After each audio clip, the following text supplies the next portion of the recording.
আমি কিভাবে family reunion ভিসায় জার্মানিতে এসেছি।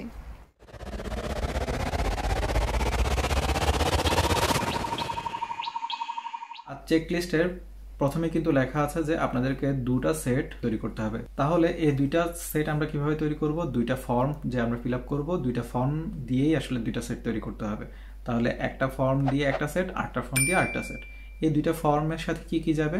এই দুইটা ফর্মের সাথে যাবে হচ্ছে একটা একটা করে ছবি।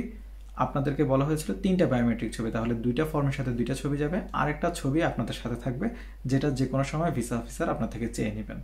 অর্থাৎ যখন ভিসা অফিসার আপনার থেকে পাসপোর্টটা নিবে তখনই ওই আরেকটা ছবি নিয়ে নিবে আপনার কাছ থেকে। এরপরে যেমন সেখানে সাইন ডিক্লারেশন পেপার কিন্তু একটা হলে চলবে, শুধুমাত্র সেটা কোনো ফর্মের সাথে যাবে না, সেটা তারা আলাদাভাবে জমা নিবে। এরপরে যে marriage certificate, certificate of German proficiency, copy of passport data page, registration certificate, তারপরে হচ্ছে যে house copy of spouse, valid German residence permit, lease agreement থেকে শুরু করে যা যা রয়েছে স্কেচ ম্যাচ পর্যন্ত প্রত্যেকটিরই একটি একটি করে ফটোকপি এক একটি ফর্মের সাথে যাবে। অর্থাৎ প্রতিটি এগুলো দুটি করে ফটোকপি করবেন, দুটি ফর্মের সাথে একটি একটি করে দিয়ে দিবেন। এরপরে যেটি করতে হবে, এই যে পেপারগুলোর কথা বলছি যেগুলোর অরিজিনাল কপি আছে সেগুলোর অরিজিনাল কপি অবশ্যই আপনার সাথে রাখতে হবে। অর্থাৎ আপনার কাছে টোটাল তিনটা সেট হবে, একটা হচ্ছে অরিজিনাল ডকুমেন্টস আর দুটা হচ্ছে ফটোকপি। অরিজিনাল ডকুমেন্টস গুলো অবশ্যই আপনার সাথে রাখবেন, ভিসা অফিসার চেক করতে পারেন। এবং পেপারগুলো চেষ্টা করবেন যাতে স্ট্যাপল না করা হয়, যাতে জেমস ক্লিপ ইউজ করা হয়। এরপরে হচ্ছে আপনি টাকা জমা দিবেন। আপনার এই ক্ষেত্রে টাকা জমা দেওয়ার জন্য যে ব্যাপারটি সেটি হচ্ছে যে আপনাকে 24,000 টাকা আলাদা করে দিতে হবে ভেরিফিকেশনের জন্য। আর আপনাকে যে অ্যাম্বাসির ফি, সাধারণ ফি 75 ইউরো, সেই 75 ইউরো আপনাকে বাংলাদেশি টাকায় ইউরোতে যত আসে তা আপনাকে নিয়ে যেতে হবে। এক্ষেত্রে আরেকটি ব্যাপার হচ্ছে অবশ্যই আপনাকে ভাঙতি টাকা রাখতে হবে না। হ্যাঁ, 24,000 টাকা তো ভেরিফিকেশন ফি, সেটা তো দিয়ে দিলেই হবে বাংলা টাকায়। হ্যাঁ, বাংলা টাকায়। আর যেটা হচ্ছে যে অ্যাম্বাসি ফি হচ্ছে 75 ইউরো। হ্যাঁ, ওটাকে যখন আমি বাংলা টাকায় কনভার্ট করব তখন দেখা যাবে কিছু ভাঙতি টাকা চলে আসতে পারে। ধরলাম 1,400, 1,500, 1,150, ওই ভাঙতি টাকাগুলো আপনি আপনার সাথে রাখবেন। অর্থাৎ 100 টাকা, 50 টাকা, 20 টাকা, 10 টাকা এগুলো রাখার চেষ্টা করবেন, অ্যামাউন্ট যত আসে যাতে আপনি দিতে পারেন। ভিসা অফিসার ভাঙতি টাকাই চায়, ওনারা ভাঙতি দেয় না বা এক্সচেঞ্জ ওনারা করেন না। আপনাকে যে অ্যামাউন্টটা ওনারা বলবে সেই অ্যামাউন্টটাই দিতে হবে। তাহলে শুরু করি যে কিভাবে শুরু করা যায়। আমি প্রথমে বলেছি যে আমি প্রথমে কোথায় গিয়েছিলাম, আউসল্যান্ডার বিহরেতে গিয়েছিলাম। সেখানে গিয়ে জিজ্ঞেস করেছি কি কি লাগবে। যখন ফরেন অ্যাফেয়ার্স অফিস, তারা তো বললো যে ঠিক আছে আমি অ্যাপ্লাই করতে পারবো। তখন আমি সাথে সাথে কি জানালাম, ঠিক আছে তো তাহলে তুমি শুরু করে দাও তোমার A1। সাথে সাথে আমরা কি করলাম, আমার যেহেতু আমি চেয়েছি যত তাড়াতাড়ি আমার ওয়াইফকে আসলে নিয়ে আসা সম্ভব ততই ভালো, কারণ কে বা চায় যে ওয়াইফকে এত দূরে রাখতে। না আসলে রান্না বান্নার অনেক সমস্যা হচ্ছিল, একটু সমস্যা তো হচ্ছিল। আচ্ছা যাই হোক, তো তাহলে এরপরে আমি বললাম যে ঠিক আছে তুমি খোঁজ খবর নাও চট্টগ্রামে আসলে কোথায় A1 করাচ্ছে জার্মানে।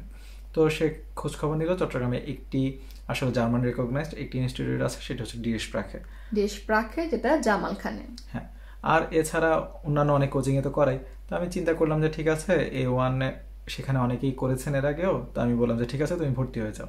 কিন্তু আমরা যেহেতু একটু তাড়াতাড়ি চেয়েছিলাম, এরপরে তাহলে কি করলাম, আমি বললাম যে দেখো কোনো ইন্টেনসিভ আছে কিনা। তারপর মনে হয় আমি ইন্টেনসিভ কোর্সে ভর্তি হলাম, যেটা 1.5 মাসের ছিল। এবং খুব মানে ভাগ্য ভালো বা খারাপের জায়গা থেকে বলবো না, ভাগ্য ভালো ছিল যে শেষ করার পরই এই মোটামুটি কিছুদিন পরেই তারা A1 এর একটা পরীক্ষার ডেট পেলো ও রেজিস্ট্রেশন করে ফেললো। কিন্তু এর ভেতর দিয়ে যে জার্নিটা হয়েছে, অনেকে অনেক কথা বলেছে, কেন এত তাড়াতাড়ি অ্যাপ্লাই করছে, আপনার হাজবেন্ড গিয়েছে বেশি দিন হয়নি। সবচেয়ে যেটা প্যাথেটিক সেটা হচ্ছে যে স্টুডেন্ট অবস্থায় কখনো স্পাউসকে নেওয়া যায় না।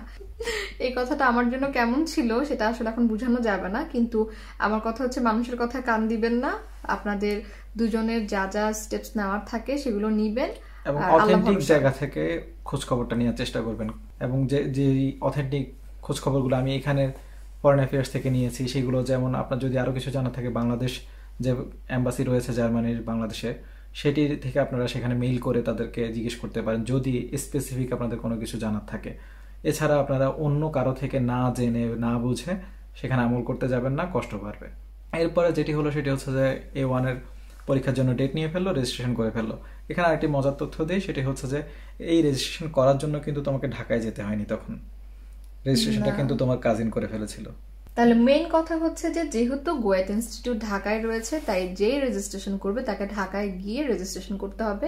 যদি এমনটা হয় যে আমার কোনো কাজিন রয়েছে ঢাকায়, যেটা আমার ক্ষেত্রে হয়েছিল, হ্যাঁ অন বিহাফে, সে করে দিতে পারবে। হ্যাঁ, এই জন্য ঢাকা যাওয়ার প্রয়োজন হবে না, কিন্তু পরীক্ষা দিতে অবশ্যই অবশ্যই অবশ্যই পরীক্ষার সেন্টার আমি যতটুকু জানি আমার সময় পর্যন্ত এমনটাই ছিল যে গোয়েত ইনস্টিটিউটেই পরীক্ষা দিতে হবে, বাংলাদেশে আর কোথাও এটার সেন্টার ফেলা হতো না। এরপরে যেটি হয়েছে, এরপরে আমি চিন্তা করলাম যে ঠিক আছে, ও তো পরীক্ষা দিবে, পরীক্ষার যেমন আইএসএ যেরকম 13 দিনের মাথায় রেজাল্ট দিয়ে দেওয়া হয়, এখানের ব্যাপারটিও ঠিক তাই, এই 10 থেকে 13 দিনের ভেতরে এখানে রেজাল্ট দিয়ে দেয়। তো ও পরীক্ষার দিচ্ছে, এর ভেতর দিয়ে আমি যেটা করলাম সেটি হচ্ছে, আমার তো আগে থেকেই আমি বাসা নিয়ে রেখেছিলাম।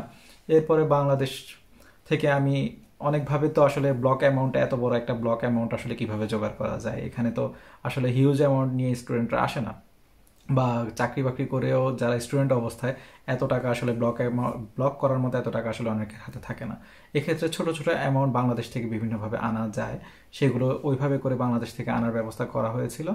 ওইভাবে করে আমি আমার স্টেটমেন্ট রেডি করেছিলাম। তাহলে আমার স্টেটমেন্টটা রেডি হয়ে গেল।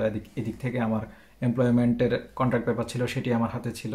এরপরে যে আমার পাসপোর্টের যেই ফুল পাসপোর্টের যে ফটোকপি, সেটা আমি করেছি। এরপরে রেসিডেন্স পারমিটের যে কপি সেটি, তারপরে হচ্ছে যে আমার যে এনরোলমেন্ট সার্টিফিকেট, যা যা লাগে সবগুলো আমি এরপরে ম্যানেজ করলাম। ম্যানেজ করে এগুলো আমি বাংলাদেশে পাঠিয়ে দিলাম মেইলে করে, এবং আমার ওয়াইফ গিয়ে সেগুলো প্রিন্ট আউট করে নিল, এবং এরপরে ফটোকপি করে নিল 2 সেট।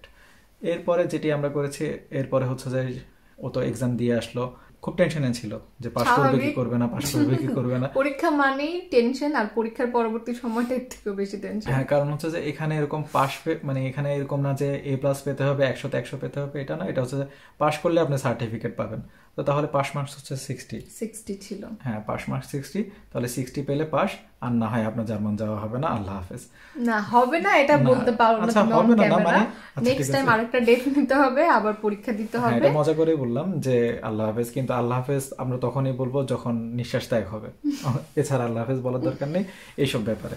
তো তবে এটা নতুন একটা ল্যাঙ্গুয়েজ হিসেবে আমি বলবো না অনেক কঠিন A1। হ্যাঁ, জার্মান ল্যাঙ্গুয়েজ অনেক কঠিন, সেটা আরো অ্যাডভান্স লেভেলে গেলে, কিন্তু A1টা আসলে অত কঠিন না। মোটামুটি প্রিপারেশন নিলে, পরীক্ষার প্যাটার্নগুলো জানা থাকলে ততটা কঠিন না। A1 লেভেল হয়তো কঠিন, কিন্তু A1 পাস করার জন্য যে কষ্টটা করতে হবে সেটা খুব বেশি কঠিন না, এটা বলা যায় না। হ্যাঁ হ্যাঁ, মানে A1 এর প্রিপারেশন আমরা যে পাস করার পড়ালেখা করি সেরকম আর কি না। না, মানে আমি বলতে চাচ্ছি বিষয়টা কঠিন না, মানে ইম্পসিবল না, পসিবল, কিন্তু যতটুকু শ্রম দেওয়ার ততটুকু আসলে দিতেই হবে, কারণ এটা একটা নতুন ল্যাঙ্গুয়েজ। আর আমার পরিশ্রম তুমি করো নাই, সুতরাং আমি জানি কতটুকু পরিশ্রম করতে হবে। আচ্ছা ঠিক আছে, উনি অনেক বেশি কষ্ট করেছেন এবং নাম্বার অনেক বেশি পেয়েছেন। নাম্বার কত পাইছে সেটা আর বললাম না। আচ্ছা ঠিক আছে। এবং দেখা গেছে যে ও যেবার পরীক্ষা দিয়েছে, ওদের চট্টগ্রাম থেকে অনেকে রেজিস্ট্রেশন করেছিল, ও সহ শুধুমাত্র আরো একজন শুধু পাস করেছিল, সেবার আর কেউ পাস করেনি, এবং ও আরো ভালো নাম্বার পাই পাস করছে। কনগ্রেটস। ওকে, সবারই কোনো না কোনো পার্সোনাল রিজন ছিল।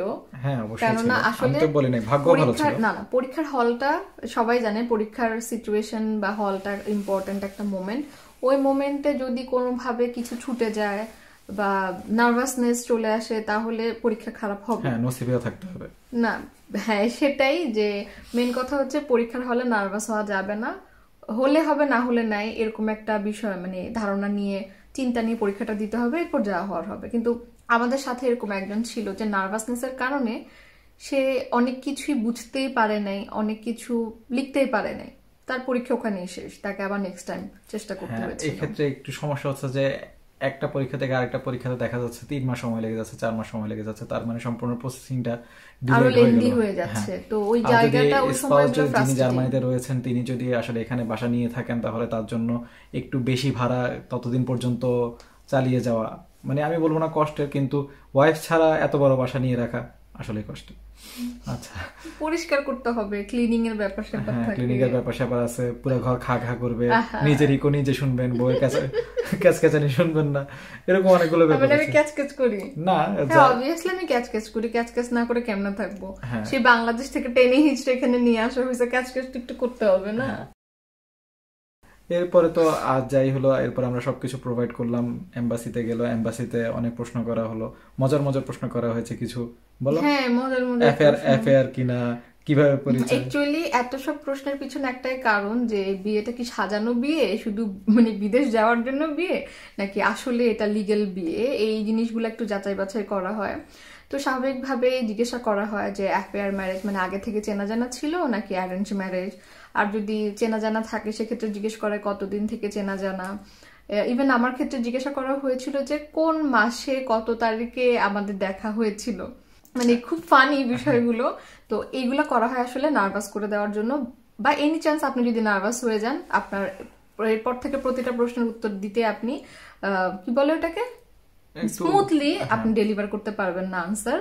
তো সেটাই ওরা চেষ্টা করে যে এমন এমন প্রশ্ন করতে যাতে আপনি একটু নার্ভাস হয়ে যান এবং সেখানে যদি কোনো মিথ্যার আশ্রয় নিয়ে থাকেন সেটা প্রকাশ পেয়ে যায়, এছাড়া আর কিছুই না। এখন প্রশ্নগুলো অনেক মজার। তো আসলে এটি কোনো মানে মানে ফর্মাল সাক্ষাৎকার না, ইনফর্মাল, যে তারা আপনার ডকুমেন্ট গুলো চেক করছে আর যা ইচ্ছা করছে একটা ডকুমেন্ট চেক করবে এবং সেই অনুযায়ী আপনাকে প্রশ্ন করবে। আপনাকে অবশ্যই কনফিডেন্ট থাকতে হবে, মুখে এরকম একটা হাসি থাকতে হবে, তাহলে অল ওকে। কোনো মিথ্যা বলা যাবে না, আর মিথ্যা যদি বলতে হয় সেটাকে সুন্দর করে কনফিডেন্টলি বলতে হবে, এটা হচ্ছে সত্যি কথা। মিথ্যা বলা মহাপাপ। আচ্ছা, এরপর যেমন আমাদের একটা প্রবলেম হয়েছিল না, ওই যে কাজী, হ্যাঁ, যেমন এই বাংলাদেশের সবচেয়ে বেশি সমস্যা যেটি হয় সেটি হচ্ছে যে দেখা যায় যে আমরা তো সব কাজের কাজই, যে আমরা দেখা যাচ্ছে যে বিয়ে হচ্ছে এক জায়গায়, আমাদের পরিচিত কাজী আছে আরেক জায়গা থেকে নিয়ে আসলাম, বিয়ে পড়িয়ে ফেললাম, এরপরে দেখা যাচ্ছে যে স্পাউসের ঠিকানা এক জায়গায়, কাজী অফিসে দেখা গেল যে আরেক জায়গায়, কোথায় আগরতলা কোথায় বটের তলা, কোনোটির কোনো ঠিক ঠিকানা। এটা কিন্তু খুব ইম্পর্টেন্ট। যেমন আমার ক্ষেত্রে আসলে জিনিসটা সামহাউ একটু এলোমেলো হয়ে গিয়েছিল, যে কাজী অফিসের অ্যাড্রেস যেখানে ছিল আমার প্রেজেন্ট অ্যাড্রেস সেখানে ছিল না। তার মানে কি আমাদের ওয়ার্ড চেঞ্জ হয়ে গিয়েছিল, আমি যে ওয়ার্ড থেকে বিলং করি আমার কাজী অফিসের অ্যাড্রেস সেই ওয়ার্ডে ছিল না, কারণ উনার আব্বা আবার সুন্দর করে পরিচিত কাজী নিয়ে আসছেন। হ্যাঁ, আমার আব্বুর পরিচিত না, কথা হচ্ছে আমাদের যে পরিচিত হুজুর ছিলেন তার ছিল পরিচিত কাজী। তো আবুর মাথা থেকে ওই মোমেন্টে ছুটে গিয়েছিল বিষয়টি, কিন্তু আমি বারবার বলে দিয়েছিলাম কারণ আমি জানতাম। আচ্ছা, যাই হোক, বিয়ের সময় একটু একটু এদিক সেদিক হয়, এখন ওটা আমরা একটু টেনশনের ভিতর দিয়ে যেতে হয়েছিল এই আর কি। তো যাই হোক, আমাকে যথারীতি আমি প্রিপারেশন নিয়ে গিয়েছিলাম যে আমি কি বলবো। আমাকে জিজ্ঞাসা করা হয়েছিল যে আপনাদের এরকম কেন, ওয়ার্ড চেঞ্জ কেন, কাজী অ্যাড্রেস অন্যখানে কেন।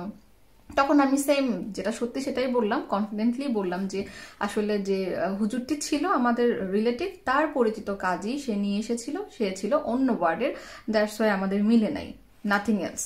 এজন্য আসলে ওরা খুব বেশি ঝামেলা করে না, ওনারা শুধু আপনার কথার মধ্যে যদি গোজামিল মনে হয় একটু, তখন কিন্তু আপনাকে যেমন ধরেন আপনি জিনিসটা জানতেন না, আপনাকে হুট করে জিজ্ঞাসা করা হলো, আপনি কি বলবেন?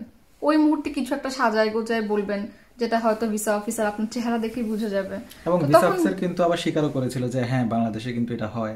হ্যাঁ, ইভেন আমি তো দেখছি বসে বসে যে আমার সামনে যারা ইন্টারভিউ দিচ্ছিল, ওখানে সামনেই বসা থাকা, মানে আমরা বসেছিলাম সামনে ওয়েটিং রুমে, তো আমার সামনে যে আপুটা ছিল তাদের ওভার দ্য ফোন বিয়ে হয়েছিল, ফোনে বিয়ে হয়েছিল। তো সে ওই মুহূর্তে মানে ভিসা অফিসার তাকে অনেক কোশ্চেন করেছিল, সে ঠিক মতো আনসার দিতে পারেনি, এগুলো নিয়ে একটা ঝামেলা হয়েছিল, সেটা আমার নিজের চোখে দেখা। তো এগুলো অহরহ হয় বিষয়গুলো। এরপরে আর কি, এরপরে ভিসা অফিসার আমাদের একটু ছোট্ট সমস্যা হয়েছিল আরেকটি, যে আমি, এটা সবার ক্ষেত্রে হবে না হয়তো, যে আমি সেখানে রেসিডেন্স পারমিটটা কিন্তু আমি তখন দেইনি ফটোকপিটা। হ্যাঁ, কারণ তোমাকে আউসল্যান্ডার বিহট থেকে বলেছিল যে লাগবে না। না, আউসল্যান্ডার বিহটের না, আমি বাংলাদেশ এম্বাসিতে ফোন করে কথা বলেছিলাম, তখন বলেছিল লাগবে না। কিন্তু এরপরে বললো যে না, আপনার হাজব্যান্ডের কিন্তু রেসিডেন্স পারমিট লাগবে, যেটি কিন্তু এখনকার যে চেকলিস্ট আছে সেখানে স্পেসিফিক করা আছে, কিন্তু তখনকার সময় স্পেসিফিক অতটা করা ছিল না। তো আমাদের ওর ভিসা অফিসারটা খুবই ভালো ছিল, তিনি বললেন যে আপনার সাথে কি আপনার হাজবেন্ডের এখন কথা বলা সম্ভব? তো বলো, তখন একদম 3:30 ছিল মনে হয়, 4টার দিকে এম্বাসি ক্লোজ হয়ে যায়, এই ধরনের ছিল। তো আমাকে বলেছিল যে আপনার পক্ষে কি 5-10 মিনিটের মধ্যে সম্ভব আপনার হাজবেন্ডের সাথে কন্ট্যাক্ট করা? আমি বললাম হ্যাঁ সম্ভব, মানে বের হয়ে আমার ইন্টারভিউ শেষ। তো বের হয়ে আমি একটা ইমেল অ্যাড্রেস তো আমার ছিলই ভিসা অফিসারের কাছে, তো আমি বের হয়ে আমার হাজবেন্ডকে মানে ওকে ফোন করলাম, ফোন করে বললাম যে রেসিডেন্ট পারমিটটা স্ক্যান করে পাঠিয়ে দাও। তো পাঠিয়ে দিল। তারপর এম্বাসি ভিসা অফিসার আমাকে আবার ফোন করলো, আমার নাম্বার তো ছিল, ফোন করে বললো যে আপনার ডকুমেন্ট আমি পেয়েছি। এটা এজন্যই অবশ্য তারা করেছে, কারণ ও চট্টগ্রাম থেকে গিয়েছিল, সেটি তারা জানতেন, সেজন্য বলেছেন যে আসলে এটা এসে আবার জমা দেওয়াটা একটু কষ্টকর হয়ে যাবে। তিনি এই ফেভারটা করেছিলেন। তিনি অসম্ভব ভালো লোক ছিলেন দেখেই কি মানে এই ব্যাপারটা করেছিল, যে আমাকে আবার ডেট নিয়ে আসতে বলেনি, উনি শুধু বলেছিল যে এইভাবে মেল করে দিলেই হবে, আর কিছু লাগবে না। হ্যাঁ, এরপরে আমাদের তো প্রহর গণা যে কতদিন লাগবে। না, এর মাঝে আরো ইন্টারেস্টিং প্রশ্ন ছিল, তো একটু বলে রাখি। যেমন আপনার যেখানে বিয়ে হয়েছে, আপনার কোথায় বিয়ে হয়েছে, জায়গাটার নাম কি, কত তলায় বিয়ে হয়েছে, কতজন মানুষ ছিল, তারপর ছবিতে আপনি যাদের যাদের ছবি দিবেন তাদের জিজ্ঞেস করতে পারে যে এই আপনার কি হয়, ও আপনার কি হয়। কোনো ছোট বাচ্চা থাকলে কিন্তু জিজ্ঞেস করবে। সুতরাং আপনি চিনেন না এমন কোনো বাচ্চাকে কোলে নিয়ে ছবি তুললেও সেটা এম্বাসিতে জমা দিবেন না। তারপরে আর কি জানো, আচ্ছা কাজীর নাম জিজ্ঞাসা করা হয়েছিল। তারপরে জিজ্ঞাসা করা হয়েছিল যে আপনার হাজবেন্ডের নাম কি, ডেট অফ বার্থ, বাসায় কি নামে ডাকা হয়, তারপর হচ্ছে যে কোন ভার্সিটিতে পড়ছে জার্মানিতে, কোথায় থাকে, মানে আপনি আপনার হাজবেন্ডকে কতটুকু ভালোভাবে চিনেন, ভালোবাসেন কিনা, আপনার হাজবেন্ড বা ওয়াইফকে কতটুকু ভালোভাবে চিনেন, সেটা ওনারা যাচাই বাছাই করে। আমার ক্ষেত্রে এটাও জিজ্ঞাসা করা হয়েছিল যে আমার হাজবেন্ড কি আমার ক্লাসমেট কিনা। তো এই ধরনের অনেক ধরনের প্রশ্ন তাদের এরকম যে সিস্টেমের ভিতর দিয়ে পড়ে গেলে এরকম একটার পরে আরেকটার প্রশ্ন, পিঠাপিঠি প্রশ্ন আসতেই পারে। এখানে আরেকটা প্রশ্ন করা হয়েছিল, সেটার আমরা একটু পরে আনসার দিব। হ্যাঁ, প্রতীক্ষার প্রহর গোনা শুরু হয়ে গেল। আমরা অনেকেই জানি যে এটা একটু লেন্দি প্রসেস স্টুডেন্ট ভিসা থেকেও, যে স্টুডেন্ট ভিসায় তো অনেক সময় 1 থেকে 1.5 মাসের মধ্যে হয়ে যায়, কিন্তু ভার্সিটি অফার লেটার পেলেই সেটা কনফার্ম হয়ে যায় অনেকটা। কিন্তু আমরা জানি ফ্যামিলি ইউনিয়ন ভিসায় 3 মাস, 6 মাস, 9 মাস, অনেকে 1 বছর 1.5 বছর পরে পেয়েছে।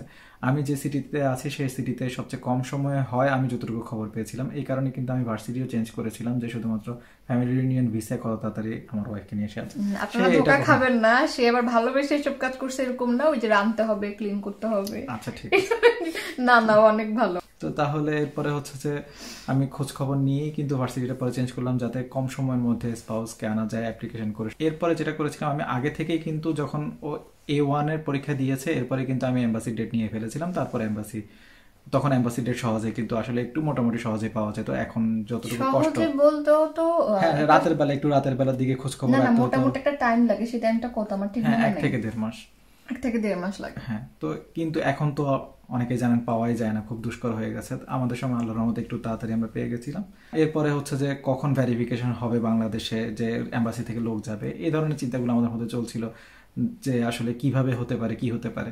আমি আমার এখানে আউসল্যান্ডার বিউরোতে যোগাযোগ করলাম, আসলে এটা কিভাবে প্রসেসিং হয়। তো ওরা বললো যে বাংলাদেশ থেকে আমাদেরকে যদি মানে কোনো পজিটিভ সাইন দেয়, তাহলে সেটা 2 থেকে 3 সপ্তাহের ভেতরে ওরা আসলে দিয়ে দিবে।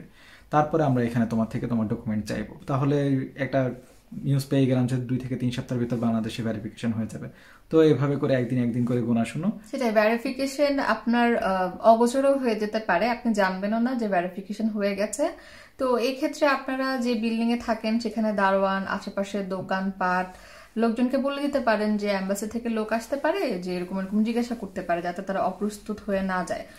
বেশিরভাগ ক্ষেত্রে দেখা যায় যে লোকজন এসে আশেপাশের লোকজন থেকে জিজ্ঞাসা করে বা আপনার পাশের বাসা থেকে জিজ্ঞাসা করেও চলে যেতে পারে, আপনি টেরও পাবেন না। কিন্তু এখনকার সময় যেটা হয় সেটা হচ্ছে যে আসলে আপনার পাশের বাসার লোক আপনার সম্পর্কে খুব বেশি জানে না, এরকম হতে পারে। সেক্ষেত্রে তারা যেটা করে সেটা হচ্ছে যে সেক্ষেত্রে যেটা হতে পারে যে আপনার ফোন নাম্বারে যোগাযোগ করতে পারে, এরপরে এসে বাসায় এসে খোঁজ খবর নিয়ে যেতে পারে। তো আমাদের এভাবে হয়েছিল, বাসায় এসে খোঁজ খবর নিয়ে গেল। যাক, আলহামদুলিল্লাহ আমাদের মনে হলো যে সবকিছু ওরা ওকে পেয়েছে। সেই সময়টাতে একটু অধৈর্য হয়ে গেলাম, চিন্তা করলাম যে কেন এরপরে যে বাংলাদেশে তো ভেরিফিকেশন হয়ে গেছে, এখন কেন কিছু জানাচ্ছে না, কে নাকি কোনো ভুল কিছু পেলো বা খারাপ কিছু পেলো বা খারাপ রিপোর্ট দিল, দুশ্চিন্তাগুলো করা শুরু হয়ে গেল। এরপরে আমি আউসল্যান্ডারে আবার মেল দিলাম যে আসলে তোমরা কি কোনো নিউজ পেয়েছো কিনা বাংলাদেশ থেকে। তো তারা বলছে না, তুমি ধৈর্য ধরো। তো একদিন হঠাৎ করে তারা এরপরে 3 সপ্তাহ মোটামুটি একটু 1-2 দিন পরেই আমার কাছে মেল আসলো যে ঠিক আছে, তোমার আমরা ডকুমেন্ট পেয়েছি, তুমি তোমার মানে ডকুমেন্টগুলো সাবমিট করো, যে তোমার এখানে ব্যাংক স্টেটমেন্ট, জার্মানির আউসল্যান্ডার বিহোডের আমার ভিসা অফিসার, আউসল্যান্ডার বিহোড অর্থাৎ ফরেন অ্যাফেয়ার্স বললো যে আমার যে ডকুমেন্টস গুলো বাংলাদেশে এম্বাসিতে জমা দিয়েছিলাম সেই কাগজপত্রগুলো জার্মানিতে ফরেন অ্যাফেয়ার্স এ পৌঁছেছে। তো এরপরে তো ওরা বললো যে ঠিক আছে, তুমি তাহলে তোমার যা যা আছে, তোমার যে ইনকাম স্টেটমেন্ট, তারপর তোমার বাসার সবকিছু, এগুলো সবকিছু আমাকে দেখাও। মানে যে ফর্মে যে রিকোয়ারমেন্ট গুলো ছিল, যে ওর পার্টে যে যা ছিল সেগুলো এখন ওকে জমা দিতে হবে ফরেন অ্যাফেয়ার্স এ। তো আমি বললো আমাকে, আবার আমার ভিসা অফিসারটা আল্লাহর রহমতে ভালো, তো আমাকে বললো যে মেইলে এটা দেওয়া সম্ভব। তো আমি চিন্তা করলাম যে না, সরাসরি গিয়ে একটু যদি ভালোভাবে বুঝতে আসতে পারি। তো আমি সরাসরি গেলাম, গিয়ে সবকিছু দেখালাম, দেখো আমার এভাবে এই জিনিসগুলো এভাবে সবকিছু রেডি আছে। তো কারণ একটা তো আমরা এক্সপ্রেশন দেখে তাও কিছু আঁচ করা যায়, মেইলে তো কিছু আঁচ করা যায় না। তো পরে দেখলাম যে সে বলল যে ঠিক আছে আমি কনভিন্সড, আমার কাছে মানে সবকিছু তার আবেগ হ্যাঁ কতটুকু, এক্সাইটমেন্ট কতটুকু, হ্যাঁ যদি তাকে একটু আবেগী করে কনভিন্স করা যায়, যদি সে উল্টাপাল্টা কিছু করতে চায়। তো সে দেখলাম যে বললো যে না ঠিক আছে আমার কাছে তোমার সবকিছু ওকে মনে হচ্ছে, ঠিক আছে আমি ডিসিশন জানিয়ে দিব কয়েকদিনের মধ্যে। তা আমি বললাম যে তোমার হাতে এখন মনে করো আমার সব কিছু, উপরে আল্লাহ নিচে তুমি। এখন সে বললো যে না কোনো সমস্যা নাই, আমার কাছে ওকে মনে হচ্ছে। সে একটা হাসি দিল, মেয়েটা খুব ভালো। তো বললো যে ঠিক আছে আমি জানিয়ে দিব। তো এরপর থেকে আমি তো জানি যে সে 2-1 দিনের ভিতর জানিয়ে দিবে। আমি এরপরে আবার অধৈর্য হয়ে গেলাম। এরপরে কয়েকদিন পরে আবার তাকে মেল দিলাম, তুমি কি আসলে কিছু জানিয়েছো? সে বললো যে তুমি আবার একটু পেশেন্স রাখো, আমি জানিয়ে দিব, কোনো সমস্যা নেই। তো এরপরে তো সে বললো যে তোমার ভিসা অ্যাপ্রুভড হয়ে গেছে। এর থেকে বড় শান্তি দুনিয়াতে তো আর কিছু নাই। তো এরপরের দিনই আমরা মেইল পেলাম যে বাংলাদেশ এম্বাসি থেকে, বাংলাদেশের জার্মান এম্বাসি থেকে পাসপোর্ট কালেক্ট করা যাবে। মানে এটা হচ্ছে আমার মেল অ্যাড্রেসে মেলটা এসেছিল আর কি, যিনি দেশে থাকবে তারটাতে আসবে। হ্যাঁ, এখানে আরেকটি যেটি জিনিস আপনাদেরকে খেয়াল রাখতে হবে সেটি হচ্ছে যে অবশ্যই বললো যে আপনারা, এবং আমরা কখন শিওর হলাম যে আসলে অ্যাপ্রুভড হয়ে গেছে, সেখানে তো লেখা থাকে না যে অ্যাপ্রুভড হয়েছে। বললো যে আপনারা আসা অন্তত একদিন আমাদেরকে সময় দিবেন ট্রাভেল ইন্স্যুরেন্স নিয়ে, যাতে আমরা ভিসা রেডি করতে পারি। তখন বুঝলাম যে যাক আল্লাহর রহমতে ভিসা মনে হয়ে গেছে। তখন আমাদেরকে বলেছে ট্রাভেল ইন্স্যুরেন্স নিয়ে দেখা করতে, অর্থাৎ আমার ওয়াইফ যেদিন থেকে যেতে চায় সেদিন থেকে 28 দিনের একটা মোটামুটি আপনারা ট্রাভেল ইন্স্যুরেন্স করে ফেলবেন। ট্রাভেল ইন্স্যুরেন্স কিন্তু বিভিন্ন দিনের হতে পারে। হ্যাঁ, তো আপনারা 1 মাসেরটা করে ফেলবেন, বেশি টাকা নেবে না, 2300 টাকা বা 2500 টাকা সর্বোচ্চ নিতে পারে। এর থেকে এদিক সেদিক হবে, 2000 থেকে হ্যাঁ 2000 এর এদিক সেদিক মনে হয়, বা 1800 থেকে 2500 এর মধ্যে হ্যাঁ এদিক সেদিক হবে। তো যেটা করবেন সেটা হচ্ছে যে মনে করেন যে আপনি চাচ্ছেন যে আপনার ওয়াইফ ফ্লাই করবে হচ্ছে মনে করেন জানুয়ারির 15 তারিখে, তো আপনি কি করবেন, বলবেন যে জানুয়ারির 10 তারিখ থেকে ফেব্রুয়ারি, মানে যতদিন হয় 28 দিনের একটা ট্রাভেল ইন্স্যুরেন্স। এখানে ট্রাভেল ইন্স্যুরেন্সেরও কিন্তু একটি লিস্ট রয়েছে, মোস্ট ইম্পর্টেন্টলি সেই লিস্টটাও কিন্তু আপনাদেরকে দিয়ে দিব, যেটা এম্বাসিতে পাওয়া যায়, লিঙ্ক আমরা আপনাদেরকে শেয়ার করে দিচ্ছি। সেখানে যে কোনো একটি আমি গিয়ে বলবেন যে আমার একটা ট্রাভেল ইন্স্যুরেন্স লাগবে। তারা জিজ্ঞেস করতে পারে কোথায়, তো বলবেন যে জার্মানিতে। তো সেখান থেকে আপনারা পাসপোর্ট নিয়ে যাবেন আর ছবি নিয়ে যাবেন, আপনার একটা ট্রাভেল ইন্স্যুরেন্স দিয়ে দিবে। তো সেটি নিয়ে আপনারা এম্বাসিতে পরে যাবেন পাসপোর্ট কালেক্ট করার জন্য। আর যদি কোনোভাবে যেতে নাও পারেন, আপনার একটি অথরাইজেশন লেটার আছে, সেই অথরাইজেশন লেটার দিয়ে সেখানে যিনি আপনার পাসপোর্টটা রিসিভ করবেন তার ভোটার আইডি কার্ডের নাম্বার, তার নাম, এগুলো উল্লেখ করে দিয়ে একটি অথরাইজেশন লেটার দিবেন। সেটি জমা দিলেই সেই মানুষটিকে আপনার পাসপোর্টটি দিয়ে দিবে। ওর ক্ষেত্রে যেটি হয়েছে, ও কিন্তু পাসপোর্ট আনার সময় ঢাকা যেতে পারেনি, ওর কাজিনই কিন্তু ওর সেই পাসপোর্টটি রিসিভ করেছে। আমি একটা অথরাইজেশন লেটার লিখে দিয়েছিলাম, প্রিন্টেড ফর্মে ছিল। হ্যাঁ, যেটা একটা প্রিন্টেড ফর্ম বলতে এর একটা ফর্ম নেটেই পাওয়া যায়, তাও সেই ফর্ম আপনারা সেখানে পেয়ে যাবেন। ট্রাভেল ইন্স্যুরেন্সের ডেট কিন্তু পেছানো যায়, আগানো যায়, কোনো সমস্যা নেই। তাও আপনারা যেই ট্রাভেল ইন্স্যুরেন্স আগে করেছেন তার সেই ডেটের ভিতর যে কোনো একদিন অ্যাপ্লাই করবেন। এখন আসছি আমরা কিছু কমন কোয়েশ্চেন নিয়ে, যে কমন কোয়েশ্চেনগুলো সবাই করে এবং কনফিউজ থাকে, সেগুলোর উত্তর দিতে। কোয়েশ্চেন নাম্বার 1, যে ফ্যামিলি ইউনিয়ন ভিসায় আসলে কতদিন থাকা যায়? এই প্রশ্নটি সবাই করেন। ফ্যামিলি ইউনিয়ন ভিসায় আমি জার্মানিতে আছি, আমার যতদিন ভিসার মেয়াদ থাকবে আমার ওয়াইফ ঠিক ততদিন আমার সাথে থাকতে পারবে। অর্থাৎ কি?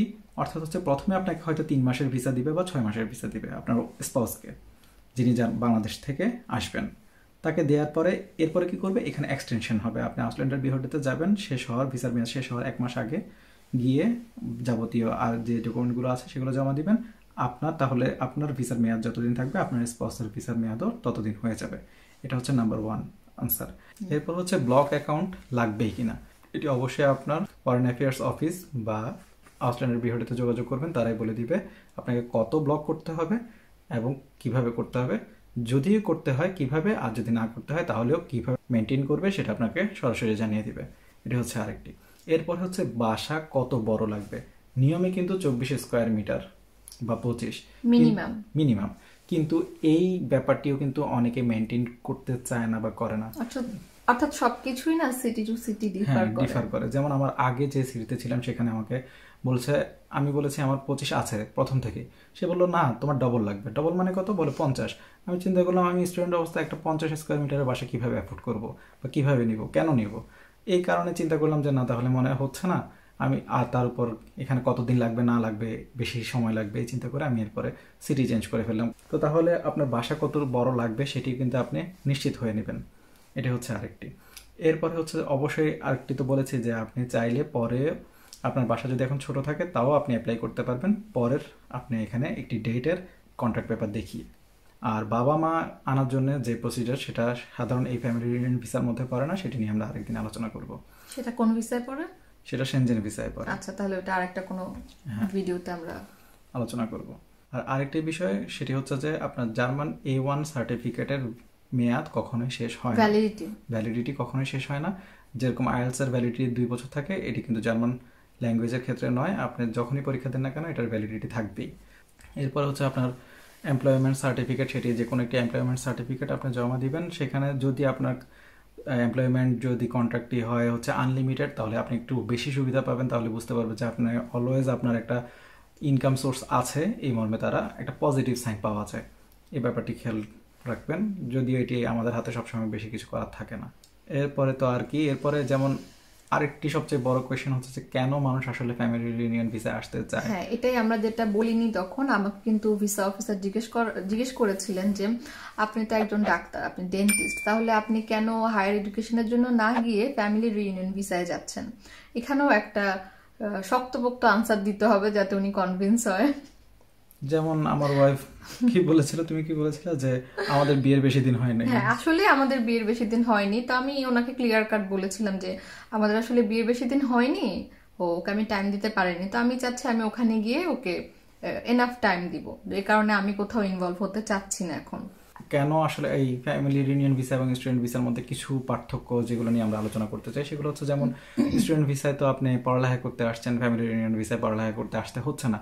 তার থেকে বড় কথা হচ্ছে যেমন আমার ওয়াইফের যেই মানে ডেন্টিস্ট্রিতে খুব বেশি সাবজেক্ট কিন্তু অ্যাভেলেবল না, খুব বেশি না। জার্মানিতে যে ডাক্তারদের জন্য আসলে সাবজেক্ট খুব বেশি অ্যাভেলেবল না, যেগুলো আছে অনেকগুলো পেইড কোর্স, আর যেগুলো আছে সেগুলো সরাসরি প্রফেশনে ঢোকার মতো না। তো তাই অর্থাৎ বিষয়টা হচ্ছে যে কারো যদি মাস্টার্স করার ইচ্ছা থাকে সে করতে পারে, সেটা উনি করে যদি ক্লিনিক্যাল সাইডে থাকতে না চান, নন ক্লিনিক্যাল সাইডে চলে যেতে পারেন। ক্লিনিক্যাল সাইড মানে আমি যদি ডাক্তারি করতে চাই, আমি প্র্যাকটিস করতে চাই, তাহলে হচ্ছে যে আমাকে এখানে ক্লিনিক্যাল ফিল্ডে থাকার জন্য অর্থাৎ ডাক্তারির লাইসেন্স পাওয়ার জন্য যে স্টেপসগুলো আছে সেগুলো ফলো করতে হবে। অর্থাৎ আমাকে ল্যাঙ্গুয়েজ ক্লিয়ার করতে হবে নেটিভদের মতো, তারপরে হচ্ছে আমার লাইসেন্স এক্সামের জন্য কোর্স করতে হবে, সেগুলো এক্সাম দিয়ে দিয়ে ক্লিয়ার করতে হবে, তারপর আমি এখানে যে লাইসেন্স পাবো। তো আমার টার্গেট আপাতত সেটাই ছিল, কারণ আমি হায়ার এডুকেশনের জন্য এখানে অ্যাপ্লাই করি নাই। যদি আমার নন ক্লিনিক্যাল সাইডে থাকতো যে আমি প্রফেশনে থাকবো না, আমি অন্যদিকে যাব, তখন হতে পারে যে আমি মাস্টার্সের জন্য অ্যাপ্লাই করলাম বা কোনো একটা সাবজেক্টে পড়লাম, সেটাও আমার ডেন্টিস্ট্রি রিলেটেড সাবজেক্ট কম থাকলেও সেগুলো পেইড, সেগুলো হিউজ অ্যামাউন্ট হচ্ছে যে এর থেকে আরেকটা বড় কথা হচ্ছে যে আমি যে সিটিতে আছি সেই সিটিতে আসলে এই ধরনের কোনো সাবজেক্ট নেই। আমরা চেয়েছি একসাথেই থাকতে, তো দেখা যাচ্ছে যে দুই একটি শহরে রয়েছে সেগুলো আমার এখান থেকে অনেক দূরে, বা আমাদের মধ্যকার দূরত্ব বাংলাদেশ থেকে আর বেশি এখানে হবে। আসলে ব্যাপারটা হচ্ছে পার্সোনাল প্রেফারেন্স। কেউ যদি চায় যে হ্যাঁ আমরা তো জার্মানি একই দেশে আছি, তো স্টেট বা সিটি ডিফারেন্ট হলে সমস্যা নেই, আমরা যাওয়া আসা করে থাকবো, এটা কোনো বিগ ডিল না। হ্যাঁ, সে মাস্টার্স করতে পারে বা যা যা করা লাগে তার ক্যারিয়ারের জন্য বা ইচ্ছার জন্য সে করতে পারে। কিন্তু বেসিক ব্যাপারটি হচ্ছে যে ও চায় যে আসলে ওর প্রফেশনে কাজ করার জন্য ল্যাঙ্গুয়েজটা করবে, তারপর প্রফেশনালি ব্যাপারটা আগাবে। তো সেজন্য আমরা ফ্যামিলি রিউনিয়ন ভিসার জন্য এগিয়েছি। এরপরের ব্যাপারটি হচ্ছে স্পাউস ভিসায় বা ফ্যামিলি রিউনিয়ন ভিসায় আসলে স্পাউস ফুল টাইম কাজ করতে পারেন, আর যদি স্টুডেন্ট ভিসায় আসে তাহলে তো আপনারা জানেন যে আমরা একটি সপ্তাহে নির্দিষ্ট পরিমাণ সময় কাজ করতে পারি, মানে পার্ট টাইম বা স্টুডেন্ট জব। আর যদি স্পাউস নিয়ে আসেন তাহলে আপনার এখানে যদি রাত হাউসে বা সিটি রেজিস্ট্রেশন অফিসে যদি আপনি অফিসিয়ালি ম্যারিড হন, তাহলে আপনি কিছু ছোট ছোট সুবিধা পাবেন। যেমন আপনার ট্যাক্স ক্লাস চেঞ্জ হবে, তারপরে আপনি সোশ্যাল কিছু বেনিফিট পেতে পারেন, এই ধরনের কিছু ছোট ছোট ব্যাপার আছে। ল্যাঙ্গুয়েজে কিছু আপনি ডিসকাউন্ট পেতে পারেন, এই ধরনের ছোট ছোট। ল্যাঙ্গুয়েজ মানে হচ্ছে স্পাউসের, যাকে আনা হয়েছে দেশ থেকে, হ্যাঁ, তিনি যদি ল্যাঙ্গুয়েজ করতে যান তাহলে কিছু ডিসকাউন্ট পাবেন। এই ধরনের কিছু সুযোগ সুবিধা সিটি টু সিটি ভ্যারি করে। তুমি যেহেতু বিয়ের কথা বললে তাহলে বলো যে এখানে তো কিছু ব্যাপার আছে, আমরা আসার পর দেখলাম যে সব সিটিতে এটা অ্যালাউ করে না যে মানে একবার জার্মানি থেকে ঘুরে গিয়ে বিয়ে করে তারপর আসলো। এই ব্যাপারে আরেকটি বড় ব্যাপার যেটি বা যে কোয়েশ্চেনটি রয়েছে সেটি হচ্ছে যে আসলে কেন তারা দিতে চায় না। অনেক সময় দেখা যায় যে যেমন আমি জার্মানিতে আসার আগে বিয়ে করে এসেছি, তো অনেকে আসার পরে গিয়ে আবার বিয়ে করে, তারপর স্পাউস আনতে চায়। এই ব্যাপারটিতে অনেক সিটিতে সমস্যা করে থাকে। বাকিটা আপনার সিটির উপর ডিপেন্ড করবে। দেখা যায় যে তারা দেখতে চায় যে না আসলে কেউ একজন ম্যারিড অবস্থায় জার্মানিতে প্রথমে এসেছেন কিনা, তারা এই ব্যাপারটিকে পজিটিভ সাইন হিসেবে দেখেন এবং এটিকে গুরুত্ব দিয়ে থাকেন। মানে দেখতে চান যে জার্মানিতে পা দেওয়ার আগেই তিনি বিয়ে করে এসেছেন কিনা। হ্যাঁ, এই জন্য কিন্তু আবার আপনার যে পাসপোর্টে যদি ম্যারিডই থাকতে হবে এমন কোনো কথা নেই, আপনি পাসপোর্ট আগেই করতে পারেন, এরপরে আপনি বিয়ে করলেন কিন্তু পাসপোর্টটা রিনিউ করার দরকার নেই। জাস্ট আপনি ম্যারিড তারা, কারণ তো আপনার ম্যারেজ সার্টিফিকেটে দিয়েই আসছে আপনি কবে বিয়ে করেছেন। কিন্তু আবার দেখবেন এর ক্ষেত্রে খেয়াল রাখবেন যে আপনার পাসপোর্ট ইস্যু করা হয়েছে একটি তারিখে, কিন্তু আপনি বিয়ে করেছেন তারও আগে, কিন্তু আপনার পাসপোর্টে তখন কিন্তু ম্যারিড দেওয়া নেই, এটি কিন্তু সমস্যা হবে। তাই আপনি যেটি করবেন সেটি হচ্ছে যে অবশ্যই আপনার পাসপোর্টে ম্যারিড দেওয়া নেই, কিন্তু আপনি পাসপোর্ট ইস্যু হওয়ার পরে গিয়ে বিয়ে করেছেন, তখন আপনার রিনিউ করার দরকার নেই। কিন্তু আপনি লুকাতে পারবেন না, পাসপোর্ট করার সময় যদি আপনি ম্যারিড থাকেন অবশ্যই আপনাকে সেখানে ম্যারিড উল্লেখ করতে হবে, না থাকলে আনম্যারিড উল্লেখ করবেন। কেন ম্যারিড অবস্থায় কি পাসপোর্টে আনম্যারিড লেখা যাবে না? না, কারণ এটা হচ্ছে যে তাহলে তথ্য গোপন করা হয়েছে, তাহলে তথ্য গোপন করা যাবে না।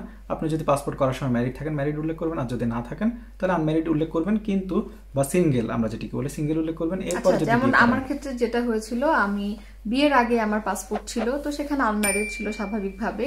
তো আমি যেটা শুনেছিলাম যে ম্যারিড থাকতে হবেই, কিন্তু আমি সেটাও কান কথা, যেমন কান কথায় আমরা শুনে যেটি হ্যাঁ, তো সেখানে আমাদের অনেক দৌড়াদৌড়িও হলো, টাকাও গচ্ছা গেল, যে যেহেতু শুনলাম যে ম্যারিড হলে ম্যারিড থাকতেই হবে পাসপোর্টে, সেজন্য আমি কি করলাম আমার পাসপোর্ট আবার রিনিউ করালাম যেখানে ম্যারিড লেখা ছিল। তো আমি 2টা পাসপোর্ট নিয়ে এম্বাসিতে গেলাম। ভিসা অফিসার কিন্তু বললো যে 2টা পাসপোর্ট কেন? আমি বললাম যে আসলে আমার পাসপোর্টটা, হ্যাঁ আমার যেহেতু বিয়ের আগে পাসপোর্ট করা হয়ে গেছে তাই সেখানে আনম্যারিড ছিল, তো আমি আবার এটা ম্যারিড করানোর জন্য আবার রিনিউ করলাম। বলে যে না এসবের কোনো দরকার নেই, যেহেতু আপনার বিয়ে হওয়ার আগেই পাসপোর্ট করা ছিল সুতরাং আপনার দরকার নেই। হ্যাঁ, এবং আমরা দেখতে পাচ্ছি যে আপনার ম্যারেজ সার্টিফিকেটে আপনার পাসপোর্ট ইস্যু হওয়ার পরেই আপনার আসলে ম্যারেজ হয়েছে। হ্যাঁ, ম্যারেজ সার্টিফিকেটে তার প্রমাণ যে আমার ম্যারেজ সার্টিফিকেটে আমার ডেট লেখা, আবার পাসপোর্ট ইস্যু হওয়ার ওখানে ডেট লেখা, তো দেখা যাচ্ছে যে আমার পাসপোর্টটা বিয়ের আগেই করা হয়েছে। আপনারা যদি কোনো কনফিউশন থাকে আমাদেরকে জিজ্ঞেস করতে পারেন। আর এছাড়া এভাবে আল্লাহর রহমতে আগান, আশা করি আপনার জীবন সঙ্গী আপনার সাথেই থাকবে। ভালো থাকুন, সুস্থ থাকুন, 90 ডিগ্রি আলোচনার সাথেই থাকুন। আল্লাহ হাফেজ। আল্লাহ হাফেজ।